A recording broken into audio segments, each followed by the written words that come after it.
La voix de la diaspora.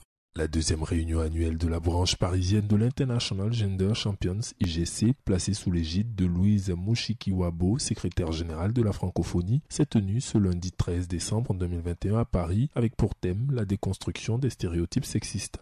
Euphrasie Kwasi-Yao, conseillère spéciale du président de la République ivoirienne chargée du genre, y a tenu une communication pour évoquer la politique du genre en Côte d'Ivoire.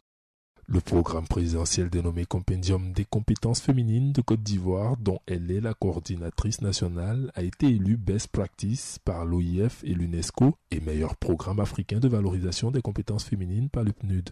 Au cours de sa communication, Euphrasie Kwasi-Yao est revenue d'une part sur les outils qu'elle a développés pour lutter, voire détruire les stéréotypes, notamment l'outil de conscientisation, formation, action pratique dénommé COFAC, qui signifie va pendre dans sa langue maternelle, et elle a aussi partagé des techniques pour évaluer la déconstruction des stéréotypes. Et d'autre part, elle a partagé les acquis de la Côte d'Ivoire en matière de genre et les actions menées par le président Alassane Ouattara. Et d'autre part, elle a partagé les acquis de la Côte d'Ivoire en matière de genre et les actions menées par le président de la République pour briser les plafonds de verre et déconstruire les stéréotypes.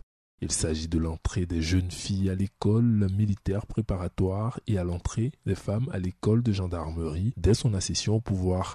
Cette rencontre modérée par Virginie Ernst, journaliste à France 24, a enregistré la présence de Martin Changang, président du Conseil mondial de l'IGC International Gender Champions et secrétaire général de l'Union interparlementaire pour la démocratie pour tous, IPU, de Rukia Tawodraogo, humoriste, et Dr Constantinos, chercheur et professeur des sciences politiques, professeur à Boston University, Paris, et à University of London Institute in Paris et Côte d'Ivoire. Par la suite, Euphrasie Yao a été reçue en audience par la secrétaire générale de la francophonie afin d'évoquer ensemble la participation de l'OIF à la célébration des 10 ans du Compendium des compétences féminines de Côte d'Ivoire qui se déroulera du 2 au 4 juin 2022 dans les villes d'Abidjan, Bouaké et Korougou.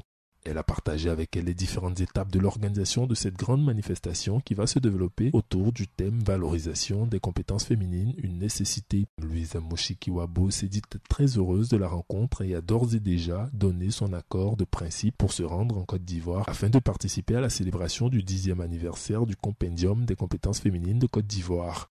Rappelons que le programme Compendium des compétences féminines est issu de la volonté du chef de l'État ivoirien Alassane Ouattara et mis en œuvre par la chaire UNESCO aux femmes et pouvoirs de décision dont la ministre Euphrasie Kwasi-Yao est titulaire afin de valoriser les compétences féminines dans les fonctions administratives et électives dans le but d'améliorer les chiffres de la parité entre les femmes et les hommes en Côte d'Ivoire. Élu meilleur programme africain de valorisation des compétences féminines par le PNUD en 2018 à Addis Abeba, Best Practice par l'Organisation internationale de la francophonie et l'UNESCO, le Compendium des compétences féminines répond à 9 objectifs de développement durable sur 17. Le Compendium apparaît donc comme un cadre de facilitation et d'accompagnement visant la mise en œuvre des résolutions internationales et des normes juridiques nationales en la matière. La voix de la diaspora. La voix de la diaspora. Un pont entre la diaspora et les pays d'origine.